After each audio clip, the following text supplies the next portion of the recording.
Hello everyone, welcome. I hope all of you are doing well. तो आज जो इस टॉपिक को हम डिस्कस करने के लिए आए हैं वो है कि how to increase efficiency in the prelims examination. तो इसका जो क्रक्स है इस टॉपिक के अंदर हम डिस्कस करने क्या जा रहे हैं, वो सबसे इंपॉर्टेंट चीज है वो ये है कि हम अपने टेस्ट्स का एनालिसिस कैसे करें। प्रीलिम्स का टेस्ट तो हम सभी देते हैं, बट टेस्ट देने के बाद बहुत जो कॉमनली आस्क्ड क्वेश्चन है, मुझसे जो पूछा जाता है या सबसे पूछा जाता है, वो ये है कि हम टेस्ट का एनालिसिस कैसे करें। बहुत कम लोगों को आइडिया होता है कि हमने टेस्ट तो दे दिया, सही गलत मार्क्स जो भी आए ऊपर नीचे, that is a different matter, but उस टेस्ट का एनालिसिस कैसे करना है, उस टेस्ट से हमें रिजल्ट कैसे निकालना है, वो थोड़ा सा डिफिकल्ट, थोड़ा सा ट्रिकी चीज होता है। अगर आपको वो चीज सही से नहीं पता है, आप सही से एनालिसिस नहीं कर पा रहे हो, फिर टेस्ट देने का कोई मतलब नहीं। Because test is not just about knowledge. आपका नॉलेज जो है वो टेस्ट हो रहा है, आपके नंबर आ जा रहे हैं, बट उसका एनालिसिस है जो कि आपको एक्चुअल एग्जामिनेशन में हेल्प करेगा। क्योंकि देखो, जो टेस्ट आप इंस्टीट्यूट का लगा रहे हो, it is very low possibility कि वहां से कोई एक सवाल एज इट इज, एक या दो या 10 सवाल एज इट इज उठ करके यूपीएससी पूछ लेगा। तो टेस्ट लगाना क्यों है, सबसे बड़ी जो बात वहां पे निकल के आती है, टेस्ट लगाना है प्रैक्टिस के लिए, अपनी गलतियों को कम करने के लिए। अभी हम एक टेबल, एक चार्ट डिस्कस करेंगे जिसमें हम दिखाएंगे कि वहां पे 8-10 तरह की बहुत कॉमन मिस्टेक्स हैं जो लोग करते हैं। वो अभी अंदर आएगा कि उन मिस्टेक्स को कैसे अवॉइड करना है। There is a very famous quote in English that you cannot measure, that you cannot improve what you cannot measure. आप कोई भी चीज जिसका माप नहीं करते हैं, उस चीज को आप इंप्रूव नहीं कर सकते हैं। तो हम यहाँ पे इन चीजों को यहाँ पे डिस्कस करेंगे। तो देखो, क्वालिफायर प्रीलिम्स करने का स्टेप सबको पता है कि पीवाईक्यू चाहिए, हमें कॉन्सेप्ट बिल्डिंग चाहिए।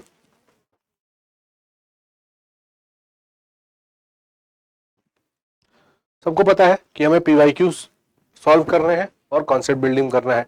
करंट अफेयर्स हमें सबको लगाना है, पीवाईक्यू और मॉक टेस्ट देना है और उसका एनालिसिस भी करना है, आइडेंटिफाई करना है अपने मिस्टेक्स को और वीक एरियाज को, and working on your weaknesses and improvement. ये तीन चीजें हैं जो कि हर बच्चा कर रहा है। पीवाईक्यू लगा रहे हैं, पीवाईक्यू कॉन्सेप्ट एनालिसिस कर रहे हैं, करंट अफेयर्स पढ़ रहे हैं, मॉक टेस्ट लगा रहे हैं। But when we come on these two parts, जब हम इन दोनों चीजों पे आते हैं, जहां आप आइडेंटिफाई करते हैं मिस्टेक्स और वीक एरियाज को और वर्किंग करना, this is the most lagging behind part in the UPSC prelims preparation. जिन लोगों का प्रीलिम्स बार बार निकलता है ना, अगर आप एक पैटर्न उनमें एनालाइज करो, अगर आपके नोन में कोई है, तो वो इस जगह पे बहुत ज्यादा काम करते हैं। वो अपनी वीकनेस को आइडेंटिफाई करने में, अपने वीक एरियाज को आइडेंटिफाई करने में और उनको एलिमिनेट करने में बहुत टाइम, एनर्जी और एफर्ट लगाते हैं। क्योंकि नॉलेज एक टाइम के बाद आप कितना पढ़ लोगे भाई, कितना लक्ष्मीकांत पढ़ लोगे, कितना स्पेक्ट्रम पढ़ लोगे, एक टाइम के बाद तो थकोगे ना। फिर आपको क्या करना है, आपको फिर ये यहां से उठाना है, इस चीजों को आपको आइडेंटिफाई करना है, अपनी मिस्टेक्स को, और उन मिस्टेक्स को आपको एनालाइज करना है। अब हम देखते हैं उसको हम कैसे एनालाइज करना है। तो देखो, traditional way of test analysis क्या है, आपको पेपर मिला, आपने राइट रॉन्ग ऑप्शन यहाँ पे मार्क किया, सोल्यूशन चेक किया और ऑप्शन चेक किया एबीसीडी, और आप आगे बढ़ गए। कई बार क्या होता है कि बहुत सारे, सपोज हमारे पास 100 सवाल का एक टेस्ट हमारे पास है, जिसमें से हमने 75 सवाल सही किए और हमने 20 सवाल गलत किए।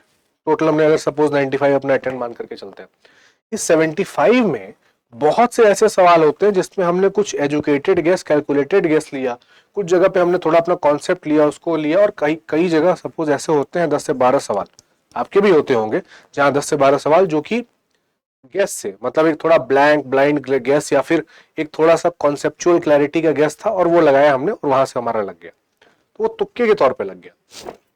बट क्या यही चीज एक्चुअल एग्जामिनेशन हॉल में यूपीएससी में होगी? यहां तो लग गया। कई बार देखो, this has been my personal experience कि हम टेस्ट में सपोज एक टॉपिक आया डीपीएसपी, उसका एक क्वेश्चन आया कि किस किस अमेंडमेंट से डीपीएसपी कौन कौन से ऐड किया गया था। हमने टेस्ट में तो रिवाइज करके हम गए, टेस्ट में हमने लगा दिया और हमने उस समय ध्यान नहीं आया कि अच्छा ये तो मुझे आता था। बट जब वही पेपर, ये एक्चुअली हुआ है, this has happened to my friends also, कि अगर आप देखो 2017 का पेपर, उसमें डीपीएसपी के बारे में एक क्वेश्चन आया था कि 44th अमेंडमेंट आई थिंक से कौन कौन से डीपीएसपी या 42nd अमेंडमेंट से कौन सा डीपीएसपी ऐड किया गया था। So that person narrated to me कि उसके टेस्ट में वो चीज सॉल्व की थी, एग्जैक्टली वही क्वेश्चन था टेस्ट में, मोर और लेस सिमिलर लाइंस पे। वहां उसका आंसर जो था वो सही मार्क करके आया, बट एक्चुअल एग्जाम में गया तो गलत कर दिया। क्यों? क्योंकि हम इस चीज पे कभी दिमाग ही नहीं लगाते, जो हमारा सही हो रहा है तो क्यों हो रहा है। जैसा मैंने बोला कि बार बार जिन लोगों का प्रीलिम्स निकलता है वो लॉजिक पे काम करते हैं, वो वाई पे काम करते हैं। गलत हो रहा है तो क्यों हो रहा है, सही हो रहा है तो क्यों हो रहा है। तो जो वाई वाला पार्ट है ना, अगर हमने उसको स्ट्रॉन्ग कर लिया तो प्रीलिम्स निकलने से कोई नहीं रोक सकता है। तो इस पे भी हमें वो चीज देखनी है कि जो हमारा पेपर सही हो रहा है, जो हमारे 75 क्वेश्चन सही हो रहे हैं, उसमें वाई क्यों सही हो रहा है। एक नॉलेज वाला पार्ट है कि आपको आता था, आपने सपोज मार्क कर दिया। एक सिंपल सा क्वेश्चन आया कि which of the following is the capital of India, you know that it is new Delhi, आपने मार्क किया, आगे बढ़ गए। बट कोई ऐसा सवाल जहां पे इंटरमिक्सिंग ऑफ कॉन्सेप्ट्स है, जहां पे एक डेप्थ ऑफ नॉलेज रिक्वायर्ड है, वहां पे इस तरह का जो आपसे जो डिमांड है, वहां पे आपको ये एनालाइज करना बहुत इंपॉर्टेंट होता है। फिर जो आपके गलत हुए वहां तो आपको एनालाइज करना ही करना है। जैसे मैंने 10 पैरामीटर्स की बात की, अभी हम आएंगे, तो आपको ये चीज यहाँ पे जो आपने गलत किया 20 सवाल, ये वाई फाइंड करना बहुत जरूरी है। तभी आप समझ पाएंगे कि आपकी जो गलती हो रही है वो क्यों हो रही है। सिली मिस्टेक से हो रही है, नॉलेज रिवीजन की कमी से हो रही है, जो भी चीज है। अगर आपने वो चीज आइडेंटिफाई कर ली, वो चीज पकड़ ली, तो मार्क माई वर्ड्स कि आप एटलीस्ट 4 से, और मिनिमाइज कर लिया उसको, तो 4 से 5 एक्स्ट्रा सवाल अपने प्रीलिम्स में आप सही करके आओगे। कई बार बच्चे आते हैं, पूछते हैं कि सर हमारा प्रीलिम्स मार्जिन से रुक रहा है और बार बार रुक रहा है। तो उनको बैठा करके जब मैं एनालाइज कराता हूं तो उनको ये चीज समझ में आती है कि हर बार कुछ ना कुछ एक दो क्वेश्चन में वो ऐसा रिपीटेड सिली मिस्टेक करते आए हैं जिससे उनको मेंस का हॉल टिकट नहीं मिलता है। तो यही डिस्कशन हमें करना है कि क्यों हमें उन चीजों पे नहीं जाना है, वो मिस्टेक्स क्यों नहीं करनी है। तो ये ट्रेडिशनल वे हो गया, ठीक। साइंटिफिक वे क्या है तब, अगर ट्रेडिशनल वे ये है तो देखो, क्वांटिटेटिव एनालिसिस एक जो होता है, ये होता है कि आपने क्वेश्चन को जल्दबाजी में पढ़ा, हरीडली पढ़ा, मिस्टेक हो गई, लैक ऑफ रिवीजन में रॉन्ग मार्किंग कर दिया, या अदर रीजन रैंडम ब्लाइंड गेसिंग हो सकता है। सेकंड आपका क्वालिटेटिव एनालिसिस है, आपने नेचर ऑफ क्वेश्चन देखा, थीम वाइज सेग्रीगेशन देखा कि कहां पे आपका क्वेश्चन जो है वो ज्यादा गलत हो रहा है। ठीक है, इसको अभी और डिटेल में लेते हैं, आगे समझते हैं क्या है। देखो, जो यहाँ पे सेल्फ एनालिसिस रिपोर्ट जो बनाया है, इसमें 10 चीजें आपको 10 मिस्टेक यहाँ पे दे दी है। This has been formulated after lot of experience of many toppers. ठीक है, read the question in hurry or wrong reading, this is a most common mistake that we tend to make। कई बार ऐसा होता है कि सवाल आता है, हमें आ रहा है सवाल, हम मतलब वो हमें हमसे सवाल बन रहा है, बट ओवर एक्साइटमेंट में आकर के, या कई बार बहुत जल्दी जल्दी पढ़ने के चक्कर में, टाइम कम बचा है उस चक्कर में, हम क्या करते हैं, जल्दबाजी में क्वेश्चन पढ़ लेते हैं, गलत पढ़ लेते हैं और हम मार्क कर देते हैं। रिजल्ट क्या होता है, जहां आपको 2 नंबर प्लस में मिलने चाहिए थे, वहां आप 2 नंबर तो वो गंवाते ही गंवाते हो, एडिशनल 0.66 मार्क्स नेगेटिव मार्किंग के चक्कर में गंवा के चले आते हो। This is the most common mistake and this is the worst mistake that you can make in UPSC prelims examination. जैसा मैंने बोला ना, बच्चे आते हैं जब वो इस चीज से परेशान होते हैं कि प्रीलिम्स मार्जिन से रुक रहा है, वो मार्जिन से क्यों रुक रहा होता है, इस कारण की वजह से, क्योंकि आपने क्वेश्चन को जल्दबाजी में पढ़ा। अब जब आपने इस चीज को क्वांटिफाई कर लिया, इस चीज को लिख लिया एक जगह पे कि हमारे इतने सवाल, सपोज आपने 5 सवाल ऐसे हरीडली यहाँ पे किए, आपके 5 सवाल अगर इस तरह से गलत हो रहे हैं, आपने मार्क कर लिया, तो आपके पास एक डेटा आ गया कि हर टेस्ट में 4 सवाल 5 सवाल मेरे बार बार इस टॉपिक से गलत हो रहे हैं। अब आप उस चीज के इंप्रूवमेंट पे काम कर सकते हैं। सेकेंड चीज है कि mistake due to lack of revision, आपने कोई चीज रिवाइज नहीं की प्रॉपरली। सपोज जैसा मैंने डीपीएसपी वाला टॉपिक बोला कि डीपीएसपी आपने पढ़ा, बट उसमें एक पॉइंट जो है वो आपने पढ़ना छूट गया आपसे कि 44th अमेंडमेंट से कौन से उसमें से नए डीपीएसपी ऐड किए गए, या 86 से कौन सा हटाया जोड़ा गया, या 42nd से क्या ऐड किया गया, या डीपीएसपी कहाँ से लिया गया है। इस तरह की छोटी चीजें कई बार रिवीजन में मिस हो जाती हैं। तो इस तरह के कई बार ऐसे 2 से 3 सवाल होते हैं जो लैक ऑफ रिवीजन की वजह से गलत हो जाते हैं, हमने प्रॉपरली उसको रिवाइज नहीं किया, सो लैक ऑफ रिवीजन की वजह से गलत हो जाते हैं। कई बार ऐसे सवाल आते हैं जो बहुत अननोन क्वेश्चन होते हैं स्टार्टिंग में, बट हम उनको मार्क कर देते हैं, नेगेटिव चला जाता है। फॉर एग्जांपल 2019 में क्वेश्चन आया, डेनिजोवन एक करके टर्म था, पूछा था किससे यहाँ पे रिलेटेड है, तो उसमें यूरेनियम था आई थिंक, और एक कुछ ऐसा था, प्री हिस्टोरिक केव्स था मेघालय में जो फाउंड किया गया, मतलब all types of random stuff ये पूछा हुआ था। या जैसे 2021 में एक सवाल पूछा कि इसमें से कौन सी ऐसी ग्रास है जिसमें मेडिसिनल प्रॉपर्टीज है, तो उसमें एक लेमन ग्रास था इस तरह। या हिमालयन नेटल का जैसे क्वेश्चन है यूपीएससी के एक्चुअल एग्जामिनेशन में। तो कई बार ऐसा होता है कि हमें उनके बारे में, चीजों के बारे में पता नहीं होता है, बट हम उसको मार्क कर देते हैं because of some logic, but वो लॉजिक क्या होता है लास्ट में जाकर के गलत हो जाता है। जैसे ये ना, completely new question, unknown question था, अब स्टैटिक का अगर पार्ट है तो आपने उसको स्टैटिक वाले हेडिंग में डाल दिया कि this question was unknown to me. अब क्या है, completely new questions, current affairs. कई बार ऐसा होता है कि करंट अफेयर्स का कंप्लीटली नया सवाल आ जाता है, कुछ भी ऐसा रैंडम स्टफ पूछ लेता है आपसे और आपने टेम्पटेशन में आकर के उसको गलत मार्क कर दिया। तो एक दो सवाल कई बार इस तरह से हो जाते हैं। कई बार स्कीम्स पे ऐसा सवाल कुछ उठा करके पूछ लेता है करंट अफेयर से, जिसको आप टेम्पटेशन में आकर के गलत मार्क कर लेते हो। तो आपको इन चीजों को क्वांटिफाई कर लेना है, ठीक है। फिर कई बार होता है कि eliminated 2 option but made a mistake. This is also again one of the most common mistakes. कई बार हम 2 ऑप्शन एलिमिनेट कर ले जाते हैं बट लास्ट में जाते जाते हम एक मिस्टेक क्रिएट कर देते हैं और वही हमारा हो जाता है गलती। सबसे होता है कि लास्ट में अब जाते जाते हमने सोचा कुछ और, लगा हम कुछ और देते हैं और आंसर हमारा इसीलिए गलत हो जाता है। तो 2 नंबर हम वहां पे भी इसीलिए लूज कर देते हैं। फिर क्या होता है, left wrong mistake due to lack of time management. कई बार पेपर बहुत बड़ा आ जाता है, लेंदी पेपर आ जाता है, तो हमारा टाइम मैनेजमेंट क्या होता है, उस समय गड़बड़ हो जाता है। तो टाइम मैनेजमेंट गड़बड़ होने के नाते हमारे पास क्या होता है कि यहाँ पे भी 2-4 सवाल ऐसे होते हैं जो कि गलत हो जाते हैं। फिर क्या है, रॉन्ग मार्किंग इन ओएमआर शीट। जो ओएमआर शीट है उसमें भी कई बार क्या होता है कि हम जब ऑप्शंस को मार्क करते हैं तो हम गलत मार्क कर देते हैं। ऑप्शंस को जब हम मार्क करते हैं तो कई बार हम उन ऑप्शंस को गलत मार्क कर देते हैं। रॉन्ग मार्किंग की वजह से भी यहाँ पे क्या होता है, एक प्रॉब्लम खड़ी हो जाती है ओएमआर शीट में। बहुत लोगों के साथ होता है। कई बार कई लोगों की आदत होती है कि वो लास्ट में ओएमआर शीट को भरने जाते हैं। डी डे पे ये भी बहुत बड़ी प्रॉब्लम होती है। और जब आप लास्ट में भरने जाते हो तो कई बार आपने सपोज जैसे आपने क्वेश्चन 61 किया है, 62, 63, 64 नहीं किया, 65 किया है। जल्दी जल्दी गोला भरने के चक्कर में कई बार 61 के बाद 63 वाले में आप 65 का आंसर भर देते हो। अब सीरीज से सारा आंसर जो है उसके बाद वो गलत हो जाएगा। So this again is fatal, क्योंकि यहां से आपके 5, 7, 10 सवाल, 15 सवाल गलत होने के चांसेस जो है वो बढ़ जाते हैं। इसलिए आपको इस मिस्टेक को भी यहाँ पे अवॉइड करना है। फिर है इंटेलिजेंट गेस आपने अटेम्प्ट किया है। इंटेलिजेंट गेस आपने अटेम्प्ट किया है, उसमें राइट या रॉन्ग का ये है। Now you have an error in the question paper. ये तो बहुत कॉमनली जनरली यूपीएससी में नहीं होता, एक आध बार ही हुआ है। फिर कुछ मिसलेनियस रीजंस है।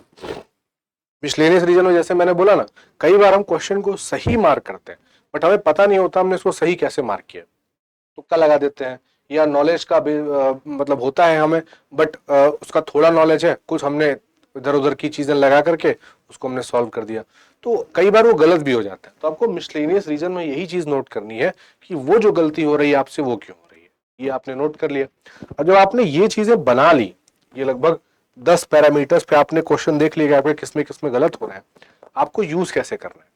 जब भी आप नेक्स्ट टेस्ट लगाने जाओगे, आप पिछले टेस्ट के इस टेबल को आप रेफर कर लो। जो ये 10 मिस्टेक्स है, ये आपको पिछले टेस्ट के 10 मिस्टेक्स को आपको रेफर कर लेना है। अगला टेस्ट जब आप बैठोगे लगाने के लिए तो आपको ट्राई करना है कि इन मिस्टेक्स को मिनिमाइज करना है। ऐसे करते करते आपको एक बड़ा शीट बनाना है, आगे उस पर भी आएंगे। ऐसे करते करते आपको एक बड़ी एक मास्टर शीट बना लेनी है 8-10 टेस्ट की। तो आपको समझ में आ जाएगा कि रिपीटेडली आप कहाँ पे और किन चीजों में मिस्टेक कर रहे हो। आपको वो मिस्टेक्स रिड्यूस करने की जरूरत है, ठीक। इसके बाद कुछ चीजें ऐसी भी निकल करके आएंगी, कुछ थीम्स निकल करके आएंगी। ऐसी कुछ थीम्स निकल करके आएंगी जिन पे आपको इंप्रूवमेंट करने की जरूरत है। जैसे डीपीएसपी हो गया या विजयनगर एम्पायर हो गया।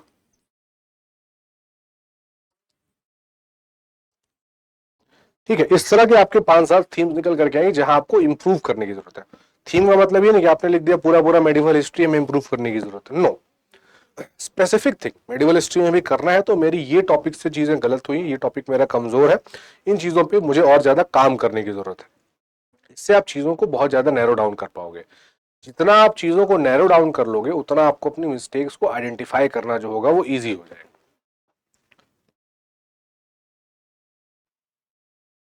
तो आपको वो थीम्स नैरो डाउन करके समझ में आ जाएंगी कि ये मेरी थीम्स है जहां पे हमको और ज्यादा वर्क करने की जरूरत है। तो उन थीम्स पे आपको यहाँ पे काम कर लेना है। ऐसे आप 5-7-10 थीमें आपके हर टेस्ट में निकल करके आएंगी जहां पे आपको प्रॉब्लम लगी, जहां पे आपको चीजें इंप्रूव करने की लगेंगी। जैसे सब्जेक्ट हो सकता है इकोनॉमी। अब इकोनॉमी तो बहुत बड़ा सब्जेक्ट है, it's a very big subject. आप बोलो कि इकोनॉमी में प्रॉब्लम है, ज्योग्राफी में प्रॉब्लम है, हिस्ट्री में प्रॉब्लम है, बट आप उस चीज को आइडेंटिफाई नहीं कर पा रहे हो कि मुझे इकोनॉमी के इस स्पेसिफिक टॉपिक में स्पेसिफिक पार्ट में प्रॉब्लम है। वही बात है, आप डॉक्टर के पास गए, आप बोल रहे हो कि डॉक्टर साहब पेट में दर्द है। पेट में दर्द, अब डॉक्टर आपसे क्रॉस क्वेश्चनिंग करता है ना कि पेट में दर्द किस तरह का है, क्या खाया था, किसकी वजह से है। Same thing you have to do here, you have to cross question yourself. ये डेवलप करने का सिर्फ सिंपल सा मतलब ये है कि आप इंस्टीट्यूट्स पे रिलाय ना हो, ठीक है। This is to democratize things, कि आप किसी इंस्टीट्यूट पे रिलाय ना हो कि वो एनालिसिस देगा तब हम समझें क्या है वो क्या है कैसे है। इवन आप जब टेस्ट लगा रहे हो कहीं से उठा करके, मार्केट से उठा करके लगा रहे हो, तो इस डॉक्यूमेंट के थ्रू, इन सारे पैरामीटर्स के थ्रू आप अपने इसमें और भी पैरामीटर्स ऐड कर सकते हो। अगर आपको लगता है कि कोई पैरामीटर मिस हो गया है विच इज इंपॉर्टेंट, आप उसको ऐड करके वो भी एनालिसिस कर सकते हो। So it is for that matter कि आपको उस मतलब किसी पे रिलाय नहीं करना है, किसी पे डिपेंडेंट नहीं रहना कि वहां से एनालिसिस आएगा तभी मैं अपने टेस्ट को एनालाइज करके आगे बढ़ूंगा या बढ़ूंगी, ठीक है। तो जैसे इकोनॉमी है, अब इकोनॉमी में मुझे इन्फ्लेशन के टॉपिक में सपोज सीपीआई में प्रॉब्लम है, टॉपिक के अंदर भी टॉपिक हो सकता है, कंज्यूमर प्राइस इंडेक्स में मुझे प्रॉब्लम है, तो मैंने क्या किया, सिंपली उस चीज को पढ़ा और डीप में देखा, और उसके बाद हमने क्या किया, उस टॉपिक को वहां पे क्लोज कर दिया। फिर हमने नेक्स्ट टेस्ट लगाया, हो सकता है हमें प्रॉब्लम निकल के आए ज्योग्राफी में हमारा लेक्स का टॉपिक प्रॉपर प्रिपेयर नहीं, which is an important topic for UPSC. लेक्स का टॉपिक जो है वो बहुत इंपॉर्टेंट टॉपिक है यूपीएससी के लिए। तो लेक्स का टॉपिक हम क्या करेंगे, अच्छे से प्रिपेयर कर लेंगे, ठीक है। सपोज अब यही चीज, सेम चीज मिनरल्स में हो सकता है कि ज्योग्राफी में प्रॉब्लम हो। तो ऐसे करते करते जब हम थीम्स को नैरो डाउन कर करके निकालेंगे तो हमें समझ में आ जाएगा कि हमें किस टॉपिक में से, किस सब्जेक्ट में से कौन सा टॉपिक अच्छे से प्रिपेयर्ड नहीं है, उसको प्रिपेयर करना है। ये पता कैसे चलेगा, जब आप टेस्ट दोगे, जब आप फ्रेंड से डिस्कशन कर रहे हो, तो आपको अपने आप समझ में आ जाएगा कि मेरा ये टॉपिक जो है वो वीक है। तो यहाँ से आपको ये चीज समझ में आ जाएगी। फिर जैसे मैंने बोला ना कि आपको एक मिस्टेक एनालिसिस मैट्रिक्स बना लेना है, एक मास्टर मैट्रिक्स बना लेना है। 10 टेस्ट दिए मैंने, 10 में से मुझे पता है कि मेरा जल्दी जल्दी गोला भरने के चक्कर में ओएमआर वाला प्रॉब्लम ज्यादा हो जा रहा है। तो ये मिस्टेक मैंने लिखी, मिस्टेक्स यू आर रिपीटिंग में, कि ये मिस्टेक जो है वो मेरी रिपीट हो रही है। टेस्ट नंबर ऐसे करके 1 2 3 4 करके ऐसे मैंने 10 टेस्ट का ये बना लिया। फिर मैंने, अगर मैंने किसी मिस्टेक पे इंप्रूव की, सपोज मेरा हरिडली वाला जो है वो रिड्यूस हुआ है, तो I will write it here. Finally जब हम ये कर लेंगे तो हमें लगभग 10-12 टेस्ट के बाद मेरे पास एक प्रॉपर मैट्रिक्स हो जाएगा और समझ में आ जाएगा कि मैक्सिमम नंबर ऑफ गलतियां जो मेरी हो रही हैं वो कहां से हो रही हैं। एक वो चीज जो क्लैरिटी है वो मेरे पास आ जाएगी, और कहां पे हमने इंप्रूव किया और कहां में इंप्रूव करने की जरूरत है। इसको डेली एक बार सोने से पहले देख लो, प्रीलिम से पहले पहले डेली एक बार सोने से पहले देख लो। अगर आपने पहले भी टेस्ट लगाए हैं तो आपको एक मोटा मोटा आइडिया होगा इनमें से किस थीम से आपको गलत हो रहा है। अगर आप अभी आपके पास 8-10 टेस्ट लगाने का टाइम है, तो सिंपली बस यही करो कि इन थीम्स को पकड़ो और इन थीम्स को पकड़ करके देखो कि कहां कहां आपको इंप्रूवमेंट करने की जरूरत है। जो आप मिस्टेक्स रिपीट कर रहे हो यहाँ लिखो, जो आप मिस्टेक्स इंप्रूव कर रहे हो वो यहाँ पे लिखो। सेम चीज आप पीवाईक्यूज के साथ भी करो। तो आप पीवाईक्यूज को प्रॉपरली सॉल्व कर रहे हो तो आप इस मैट्रिक्स में करने की कोशिश करो, देखो कि क्या मिस्टेक आपसे हुई, कहां पे आपका थॉट जो था वो गलत हो गया, कहां पे आपको गैस सही लेना था बट आपने वहां जाकर के गलत गलत गैस ले लिया। मतलब ये सारी चीजें जो हमने 10 मिस्टेक्स डिस्कस की, उसके लाइंस पे आपको चीजों को यहाँ पे करना है। जो आप ये भर लोगे तो आपको एक मिस्टेक एनालिसिस मैट्रिक्स बन जाएगा फाइनली, जो आपका लास्ट में जब आप जाओगे। अभी इसका हो सकता है आपको इंपैक्ट नहीं दिखेगा क्योंकि दीज आर स्मॉल चेंजेस, जैसा मैंने बोला ना कि small small changes give a large compounding effect. तो जब आप फाइनली एग्जामिनेशन में बैठोगे तब आपको समझ में आएगा कि हाँ मेरा ये जो चीजें हैं वो इंप्रूव हुई, but you can see the growth for yourself over a period of time. फिर कुछ थीम्स भी हैं, जैसे मैंने बोला कि सपोज हिस्ट्री कल्चर में आपका एक थीम है, कल्चर में सपोज एक थीम है आपका हैंडीक्राफ्ट। आप ज्योग्राफी कर रहे हो, आपका थीम है लेक्स। एनवायरमेंट कर रहे हो, आपको रामसर साइट नहीं याद हो रही है। आप पॉलिटी कर रहे हो, आपको फंडामेंटल ड्यूटीज याद करने में प्रॉब्लम हो रही है। आप इकोनॉमी कर रहे हो, आपको इसमें एफआरबीएम एक्ट में प्रॉब्लम है, आप भूल रहे हो। साइंस एंड टेक में सपोज आपको वैक्सीन्स के बारे में पढ़ने में प्रॉब्लम हो रही है।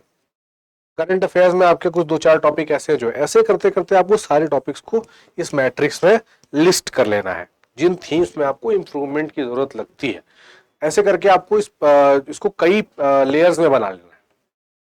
आप फर्स्ट राउंड जो आप पढ़ रहे हो ये कि आपको सिर्फ टेस्ट में नहीं काम आएगा, ये जो आप प्रिपेयर भी कर रहे हो, नई नई आप तैयारी में आए हो, नया प्रिपरेशन आपने शुरू किया है, तो आपको ट्रैक रखने में बहुत इंपॉर्टेंट होगा कि आपकी कौन सी थीम जो है वो प्रिपेयर्ड है और किन थीम्स में आपको और ज्यादा एफर्ट डालने की जरूरत है। वो आपको यहाँ से समझ में आएगा। जब आप इस तरह की मैट्रिक्स बनाओगे थीम्स की, जिन थीम्स में आपको इंप्रूवमेंट चाहिए, तो आपको समझ में आएगा कि अच्छा मुझे ये थीम अच्छे से प्रिपेयर करनी है, ये थीम अच्छे से प्रिपेयर करनी है, ये थीम अच्छे से प्रिपेयर करनी है, और फाइनली आपका जो बन जाएगा एक प्रॉपर मैट्रिक्स बन जाएगा जहां पे आपको चीजें क्लियरली समझ में आ जाएंगी। ये जो 2 मैट्रिक्स की हमने बात की है, इस मैट्रिक्स को डिस्क्रिप्शन बॉक्स में एक लिंक इसकी डाल दी जाएगी, उसको आपको अपने आप चाहो तो उसको आप डाउनलोड कर सकते हो। तो आई होप कि आपको चीजें क्लियर हुई कि आपको ये सेल्फ एनालिसिस रिपोर्ट है ये कैसे बनानी है, आपको अपने हेल्प के लिए कैसे ले यानी अपने प्रिपरेशन को और ज्यादा एफिशिएंट बनाने में आपको कैसे हेल्प करेगा। तो आपको थीम्स पकड़नी है, आपको अपनी मिस्टेक्स पकड़नी है, उन पे काम करना है, इंप्रूव करना है, और फाइनली जाकर के आपको एग्जाम जब आप बैठोगे एग्जामिनेशन हॉल में, तब आपको इस चीज की यूटिलिटी समझ में आएगी कि हमने कितना ज्यादा इंप्रूवमेंट किया है। So that's all for it. Thank you so much. Thank you for watching. Do well. Good luck.